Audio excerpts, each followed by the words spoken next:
chers élèves, l'heure est grave. Encore une fois, un crime épouvantable a eu lieu, cette fois à la maison des Cèdres. Imaginez une maison tranquille, une résidence où vit une communauté de sourds-muets. Tous les résidents semblent heureux d'être ensemble et de partager les tâches du quotidien. Mais les apparences sont trompeuses. Le 21 janvier, une effroyable agression a eu lieu. Seules vos compétences orthographiques et grammaticales vous permettront de dénouer les nœuds de cette inextricable affaire. Que cache le silence lourd de haine et de rancœur de la maison des Cèdres? À vous de démêler cette nouvelle énigme orthographique. Au cours de cette enquête, n'oubliez pas de valider vos déductions en étant attentif à toutes les preuves orthographiques. Les résidents présents ce soir-là. Tahar Reza, le directeur de la maison. Annie Alcan, l'intendante. Mila, Noémie, Abidja et Jules, tous les 4 pensionnaires depuis plusieurs années. Ils communiquent exclusivement par écrit, n'ayant jamais appris le langage des signes.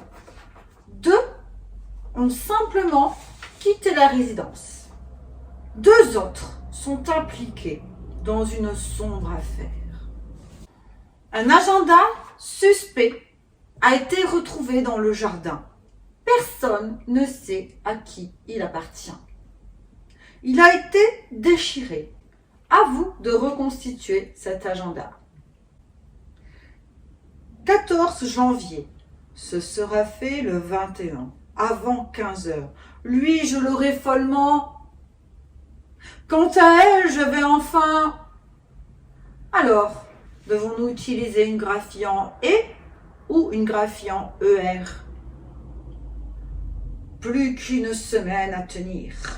Il l'a jusqu'ici toujours persécuté ER ou protégé EE. Mais je veux la persécuter ER ou la protéger EE. À vous de répondre.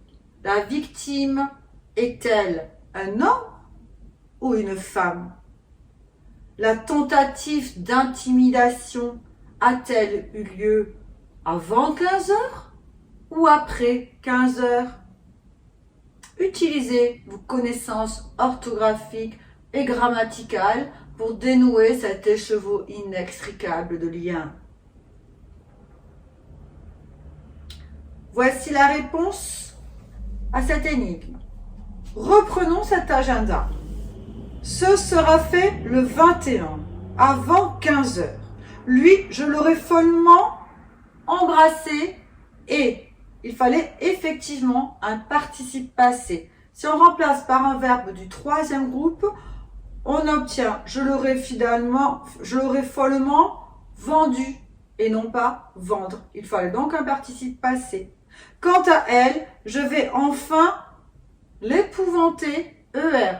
Remplaçons par un verbe du 3e groupe, je vais enfin la vendre. Il fallait donc un infinitif. Plus qu'une semaine à tenir. Il l'a jusqu'ici toujours persécuté ou protégé. Il l'a vendu ou il l'a vendre? Il l'a vendu. Donc il l'a toujours protégé et il fallait un participe passé. Mais je veux la persécuter. Voici donc notre lettre.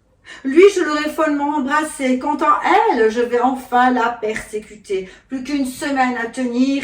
Il l'a toujours jusqu'ici protégée, mais je veux la persécuter. Voici une seconde lettre qui a été retrouvée, une seconde page arrachée et retrouvée. Je l'attaquerai dans... C'est décidé. est vaste, peu sonore, loin de la salle commune. Et surtout, la fenêtre donne sur la rue. Je peux m'y cacher facilement, attendre ma cible avec mon arme et filer ensuite. Je reviendrai au cèdre plus tard, insoupçonnable, et je prendrai un air surpris et effaré en faisant semblant d'apprendre la terrible nouvelle. Oui, décidément, beaucoup plus tranquille et sûr que le jardin a ma préférence. Cette pièce est parfaite pour ce que j'ai l'intention d'y faire. À votre avis, où a eu lieu l'agression? Dans le petit salon ou dans la salle de bain?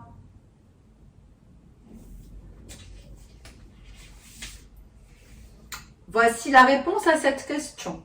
L'agression a eu lieu dans le petit salon. En effet, on note l'emploi du masculin dans tranquille et sûr. Nous savons donc quand se passe le crime, avant 15 heures, et où, dans le petit salon. Continuons notre enquête. Voici le planning des différents résidents. C'est l'intendante qui l'a écrit au directeur. Il faut le reconstituer. Tahar, tu, Noémie et Jules, Abija et moi, nous, Mila. À vous de le reconstituer en utilisant vos connaissances grammaticales.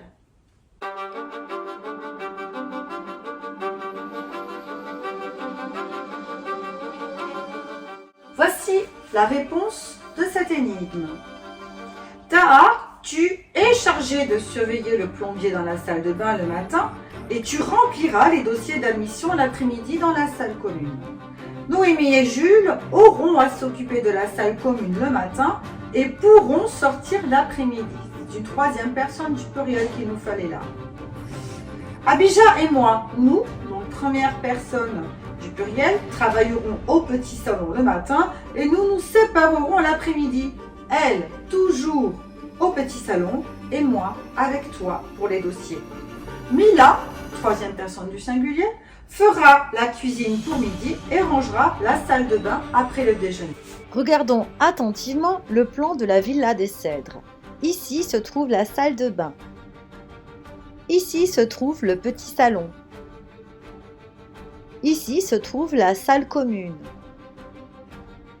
Ici se trouve la cuisine. Ici se trouve l'extérieur. Voici donc le tableau des premières hypothèses que vous avez à compléter. Dans la salle de bain, le matin, nous avions Tahar et l'après-midi, Mila. Dans la cuisine, le matin se trouvait Mila. Dans la salle commune, le matin, nous trouvions Noémie et Jules et l'après-midi, Tahar et Annie. Dans le petit salon, au matin se trouvaient Abija et Annie et l'après-midi, Abija. À l'extérieur, le matin, il n'y avait personne et l'après-midi se trouvaient Noémie et Jules. Qui se trouvait seul et à l'heure et au lieu prévu par l'agresseur? Une seule réponse possible. Abija se trouve seul au petit salon à 15 heures. Sur une feuille volante, on a retrouvé ces mots, écrits par les deux suspects quelques jours avant l'agression. J'ai perdu mon agenda, tu ne l'as pas vu? Non, j'ai rangé toute la résidence ce matin et je n'ai rien vu traîner. Tu as dû le perdre en ville, je ne vois que ça. Alors là, je suis un peu perplexe. S'il est vraiment perdu, j'en serai inconsolable. Tu te rends compte, je l'ai toujours avec moi pour y écrire mes pensées et mes projets. Il n'y a rien de plus personnel. Ne te fais pas tant de soucis, personne ne lira rien. Tu en achèteras un autre qui sera tout aussi parfait, voilà tout. Tu en prendras un gros, avec plein de pages à noircir pour toi qui es si inspiré. Et tout va aller beaucoup mieux, tu vas voir. J'en ai assez, c'est toujours à moi que les malheurs arrivent. Je comprends, je suis bien triste pour toi. Sois optimiste, tout va s'arranger. Le propriétaire de l'agenda est-il un homme ou une femme? Utilisez vos connaissances orthographiques pour répondre à cette question. Je vous laisse regarder un petit peu plus cet agenda.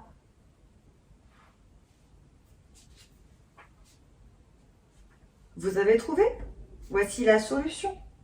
Ne te fais pas tant de soucis, personne ne lira rien, tu en achèteras un autre qui sera tout aussi parfait, voilà tout, tu en prendras un plus gros avec plein de pages à noircir pour toi qui es surinspiré, et eux.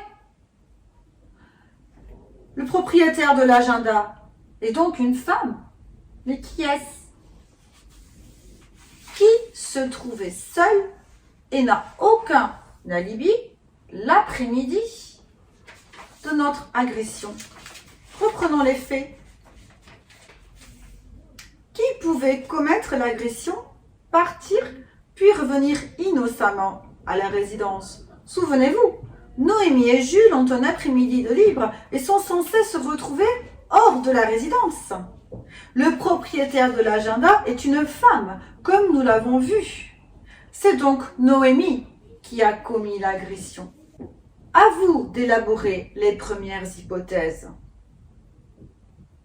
Nous pouvons donc en déduire, après avoir réfléchi à ces premières hypothèses, que Abijah a été agressée par Noémie dans le petit salon avant 15 h le 21 janvier à la résidence des Cèdres. La pièce à conviction est un agenda. Bravo, chers élèves, vos connaissances orthographiques et grammaticales vous ont permis de dénouer les liens inextricables de cet effroyable crime. À bientôt.